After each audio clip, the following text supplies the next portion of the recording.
কয়টা ইউনিভার্সিটি আপনাকে এই জ্ঞান দিবে, কয়টা কলেজ আপনাকে এই জ্ঞান দিবে? পৃথিবীর কোনো পিএইচডি থিসিস, কোনো মাস্টার্সের থিসিস, কোনো সিলেবাসে আপনাকে এই জ্ঞান দেওয়া হবে না যে শয়তান পৃথিবীতে আছে এবং আপনার অন্তরের উপর তার কন্ট্রোল ক্ষমতা আছে। নাই, পৃথিবীতে কেউ আপনাকে এই জ্ঞান দিবে না। কেন পৃথিবীর কোনো ইউনিভার্সিটি, কোনো সিলেবাস, কোনো কারিকুলামে বলা নাই যে পৃথিবীতে শয়তান আছে এবং তার থেকে আপনাকে বাঁচতে হবে? শয়তান এইভাবে কাজ করে আর আপনাকে তার বিরুদ্ধে এইভাবে যুদ্ধ করতে হবে, এরকম কোনো গাইডলাইন, কোনো সিলেবাস কেন নাই? এই জন্য যে যখনই মানুষ শয়তান সম্পর্কে সচেতন হবে, অসংখ্য ব্যবসা, অসংখ্য বিজনেস বন্ধ হয়ে যাবে। যদি আপনার সাইকোলজিকে ম্যানিপুলেট করতে না পারে, তাহলে যত সামাজিক যোগাযোগ মাধ্যম আছে যারা মানুষের মনোযোগকে ধরে রাখার জন্য জাস্ট মানুষের সাইকোলজি কিভাবে কাজ করে, কিভাবে মানুষকে ফেসবুক, ইউটিউব, টুইটারে ব্যস্ত রাখা যাবে এর জন্য গবেষণা করে তার ফিচার সাজায়। আপনি যখন নিজের মনের বিরুদ্ধে যুদ্ধ করবেন তখন এগুলো লস প্রজেক্ট, আর যখন আপনি নিজের মন মতো চলবেন তখন এগুলো প্রত্যেকটা প্রজেক্ট লাভজনক। যখন আপনি নিজের মনের বিরুদ্ধে গিয়ে পর্দা করবেন তখন ফ্যাশন ইন্ডাস্ট্রিজ বন্ধ হয়ে যাবে, আর যখন মন মতো চলবেন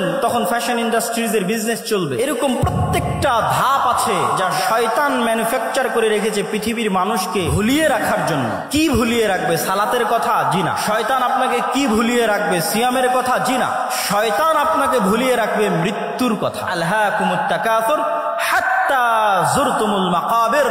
কবরে না যাওয়া পর্যন্ত আমার এবং আপনার মনে হওয়ার চান্স নাই যে আমি আপনি মারা যেতে পারি। আজকের পৃথিবী এতটা ব্যস্ততম পৃথিবী, আজকের টেকনোলজি এতটা ব্যস্ততম, আজকের মোবাইল, আজকের টেকনোলজি, সামাজিক যোগাযোগ মাধ্যম মানুষকে এমন ভাবে আঁকড়ে ধরে আছে, অবৈধ সম্পর্ক মানুষকে এমন ভাবে আঁকড়ে ধরে আছে, ক্যারিয়ারের চিন্তা, দুনিয়ার চিন্তা এমন ভাবে আঁকড়ে ধরে আছে যে আপনি মাসকে মাস, বছরকে বছর চিন্তা করতে পারবেন না যে আপনি মারা যাবেন। হাত্তা যুরতুমুল মাকাবির। আর এটাই শয়তানের টার্গেট, যেন আপনি কোনোদিন ভুলেও স্মরণ না হয় যে আপনি মারা যাবেন।